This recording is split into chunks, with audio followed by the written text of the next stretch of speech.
abençoados, romance da Ana Caroline. Eu sou a Caroline e hoje eu venho apresentar para vocês Cérebros, do autor parceiro Leonardo Monte. Nosso livro teve um problema lá com o correio, por isso que ele demorou. Eu queria ter resenhado ele mais cedo. Mas ele só chegou em fevereiro e a gente tinha mandado ele em janeiro, então demorou bastante, né, pessoal? Mas o correio é assim, né? O que acontece aqui nos Cérebros? O mundo sofreu, tipo, um apocalipse, tá? E as pessoas foram... o mundo foi dominado, o novo mundo, né? Foi dominado por demônios, vampiros e... acho que são mestiços, né? Porque já que não são humano com vampiro, mestiço, né?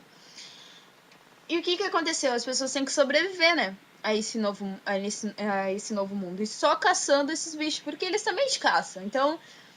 resolveu criar uma escola chamada Cérebros. Mas existem várias outras escolas pelo mundo, mas a história em si conta-se em Cérebros. Os principais da história estão contando no momento que eles tinham 11 anos e estavam aprendendo a se defender, tá?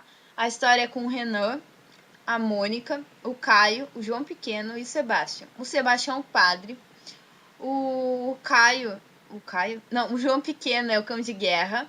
O Caio, eu não lembro o que ele é exatamente, porque eu até ia falar pro Leonardo. Eu achei que o Caio era tão importante que ele tinha pouco papel durante a história, porque assim, em alguns capítulos conta a história de cada personagem, isso é muito legal. A Mônica, por exemplo, é a minha preferida na história. Eu adorei a Mônica, tipo, eu me identifiquei com uma criatura de 15 anos. De 11 anos, pessoal, 11 anos. E o Renan. Eu vi algumas resenhas sobre o livro e a única crítica é que eles são muito adultos pra época, né, da distopia. Mas pensem, pessoal, nesse mundo, o mundo acabou. Regras são umas coisas assim, só não coma a pessoa, só não seja canibal, tá? Uma regra básica.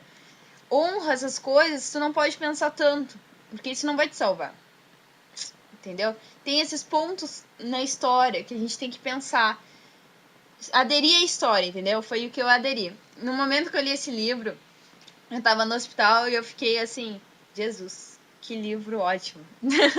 Me salvou, porque eu tava esperando a minha tia sair do hospital, então não era nada grave, pessoal. Não era nada grave pra mim ficar lendo o livro. No caso aqui, conta a história do Renan. O Renan é o principal que ele vai contando, né? A gente é apresentado ao mundo primeiro pelo Renan adulto e depois ele mostra os seguintes capítulos são com ele com 11 anos. Eu achei super interessante o modo que ele começou a evoluir durante a história. Senti um amadurecimento muito maior dos outros participantes, né? Que demonstraram em todo momento força e coragem. Tudo isso porque os nossos mocinhas, o Renan é tipo o guerreiro dos cinco, desculpa. Ele é o guerreiro, o Caio também, só que o Caio é mais estratégia. O João Pequeno é o cão de guerra e a Mônica é tipo uma arqueira. Pra mim, eu não sei se vocês concordam, se o Leonardo concorda com isso, mas pra mim ela é tipo uma arqueira no jogo de RPG que fica de longe, mas sempre te dando cobertura. E o Sebastian, ele é um padre. O padre para exorcizar os demônios, porque os demônios são os mais difíceis. Os demônios são bem difíceis. E os vampiros também, né, pessoal? Mas, enfim. Nesse livro, a maior parte da história gira em torno do que o Sebastian fez. O Sebastian é um padre principiante, tá? Ele vai ser padre, ele ainda não é padre, tá, pessoal? Então ele tá estudando e ele resolve pegar um pergaminho, ler e ali tem um demônio preso. Só que ele não sabe, ele pensa que é uma alma que foi presa no pergaminho. E dá pra entender porque é explicado que o demônio fica falando com a pessoa.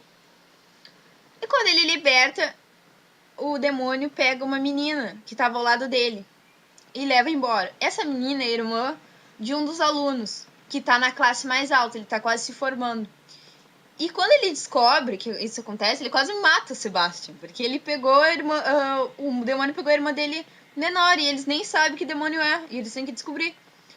Mas eles resolvem que a equipe do irmão da guria e a equipe do Renan vão pegar a guria lá, tentar achar ela, né? Porque ela sumiu. É bem... A missão é concluída e muito bem.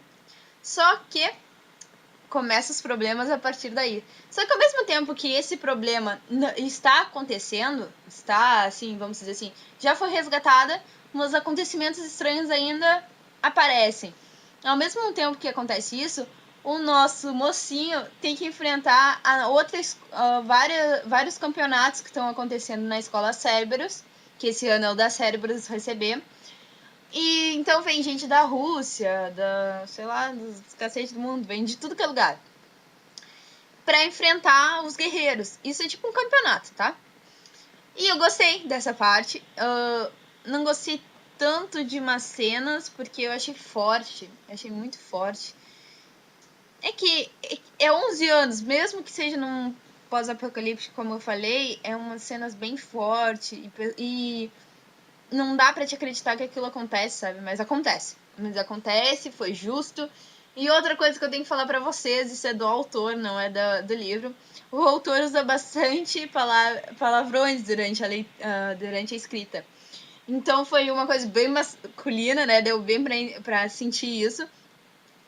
E combinou, mas ao mesmo tempo eu ficava pensando, um padre falando palavrão. Fica tão estranho, sabe? Fica tão estranho a gente falando. É uma pessoa como nós, mas a gente fica pensando, um padre falando palavrão. E eu gostei demais da leitura. Eu demorei um pouquinho mais pra ler, mas eu gostei. Eu dou nota 4 pra ele. E ele virou um favorito. Eu espero adquirir o segundo.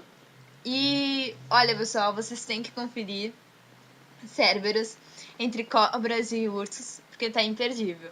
O final, então, nem se fala. Eu tô louca pra ver o Renan mais velho junto com esse grupo, tá muito perfeito.